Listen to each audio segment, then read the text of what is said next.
So we heard that one of the things you like about the Sphere software for document cameras was the ability to have the document camera on one part of your screen and writing on a whiteboard on the other. Sadly, the Sphere software cameras and everything don't seem to work, so we have a solution for you, and to get the whiteboard and a camera using a newer document camera to work. So let's dig in and see how to make that happen.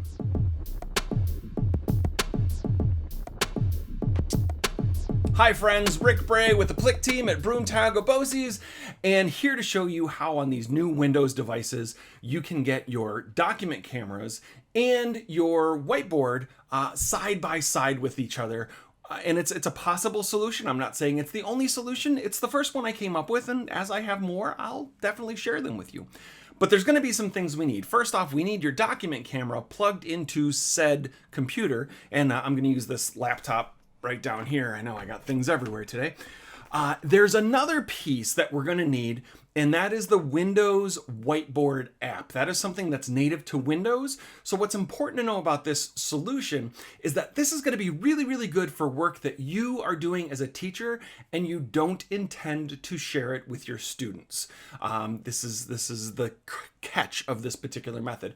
If you're looking for something that you can share with your students, we're going to need to look at a different solution, and we can meet to talk with that. But let's see where I can find the whiteboard, and I'm hoping that you have the ability to install it like I did on this machine. So here's what I'm going to do. I'm going to open up my Chrome browser. Well, yeah, I shrunk myself, right?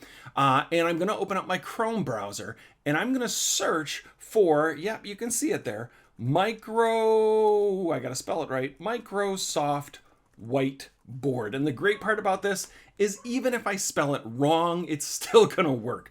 But I'm looking for this Microsoft Whiteboard app that's available, and that will take me out to the App Store. I'll put a link for this down in the comment section of this video, so that way you can find it later. When you go here, it's going to have you download that software, and it'll pop up in your downloads browser, and then I'm hoping you can install it. If you can't install it, it may require a ServiceNow ticket so that it can the administrator password can be added. Once that is downloaded and installed, you have to do both. What I'm going to do now is make it easier to find these later. First, let's go find that Whiteboard app. So right down here, I'm just going to click and search for Whiteboard. And there it is, the Microsoft Whiteboard app. If it's not there, just make sure that you installed it from that exe file, which again might require a ServiceNow ticket. I am going to pin this to the taskbar right here. And I'm going to do that so that it makes it easier for me to find this later, so I don't have to dig as much later on. And there's the app right there. So that's great. The other thing that I'm going to need for this is the camera. So in that same search area, I'm going to delete the whiteboard part, and I'm going to put in camera. And there's the camera app, right? And again, I'm going to pin this to my taskbar, and it shows up there at the bottom. Life is great. So when I do this, while it's awesome, I understand, to have both of those things in a piece of software that we can flick back and forth, we don't have access to that right now, and it's outside of our control. But what we can do is we can bring up the camera, and it might take a second to load. It did for me. We're going to see which camera. It might pick up the face camera first, and I apologize for that one. But we're going to see we can switch camera once the document camera has been plugged in. There we go. Now it's loading. So, you can see my messy floor. That's great. Good thing I can block that out. But what it may start off with is, this camera, the front-facing camera.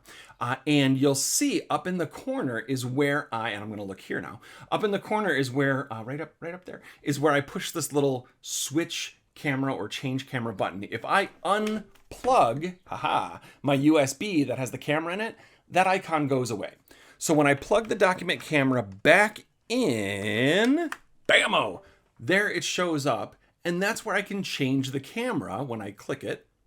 There we go, to my document camera. So, here's me, long distance. But the idea is I can put this camera and I can adjust the setting for it so that it is on my piece of paper, my document that I want to show. But Rick, what about the whiteboard? Well, I'm so glad you asked. What I'm going to do is Windows has the ability, when you take a window like this and move it around, you can move it to the side and it'll snap to part of the screen. If I put it towards the middle, it'll snap towards the side. If I put it up at the top, it'll kind of do a quarter. If I put it at the bottom, it does the bottom quarter. But I want to do half, right? So that puts that there.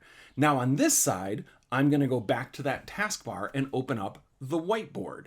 And if I open them up previously, maybe the whiteboard is a bigger view like this.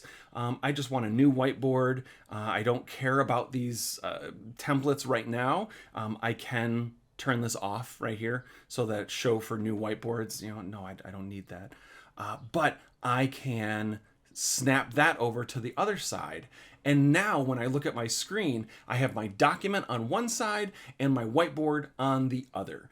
And, you know, certainly I can put my document camera closer to the screen to focus on certain images and then move it as I need to, or I can move it farther away, maybe even up a little bit higher, and you can see my super messy desk, which is awesome. Yay for home offices. But that way I can show as much. Now, again, I realize not a perfect solution, but it's a way to get there. The other side of it is, chances are when I'm working half and half on this screen, my students can't see the whole page here anyway. It's too small to begin with, even if it is split half and half. So I may want to like bring it in, zoom it in, and focus on, but that's being ridiculous, isn't it? Focus on a particular segment of the paper and work on that, while over on the right-hand side, I'm working with my whiteboard. Now, on your Dell screens, it should be a touch screen compatible. This particular laptop that I'm using is touch compatible, so I can write on it. I can click the pen again, I think, and I can get different size pen tip, a different stroke is the call. I can also change the opacity of it, how thick it is. The color, I can make it rainbow. Shut up. Okay, we're gonna pause, like not pause this video. You're just gonna have to live while I like write in rainbow for a second. Love it. I could also have that as the pen tool. That's another pen that I can adjust with it. The Galaxy, ooh, Galaxy, yeah. Cool. Chances are with your dual-sided pen on your board, you can, the board can detect the thickness of what you're touching to it. So that's why there's two different ends. I bet you can use one end to tap like the black pen and the other end if you want to be the eraser or the Galaxy pen, and you can just flip the pen around. One thing to be mindful of though is even if you use the tip end, if you tap the screen at a good 90-degree angle, that's seeing a small surface. But if you take that small surface and tap it at a different angle, the board now sees it as a big surface and it may get confused between the two ends. That's one thing that we have heard from teachers is they say, it's looking at the wrong. It's not looking at the wrong thing. The board sees a large touch versus a small touch, right? So pens. But one of the nice things I did notice with the Whiteboard app here is that I can wipe, and what you'll see when you first use it is it'll say, if you want your eraser to be bigger, move it quicker. So you can see on the screen my little eraser, but if I make it, move it faster, it becomes larger and I can erase things quicker. So that is one possible solution for getting your document camera on one side of your screen window thing and your whiteboard on the other. Let me come up a little bit bigger here. There we go. And now I'm going to say again, that requires no software for the camera. You can use Visualizer if you have it and if you're comfortable with it. You can also just use the native camera app in Windows.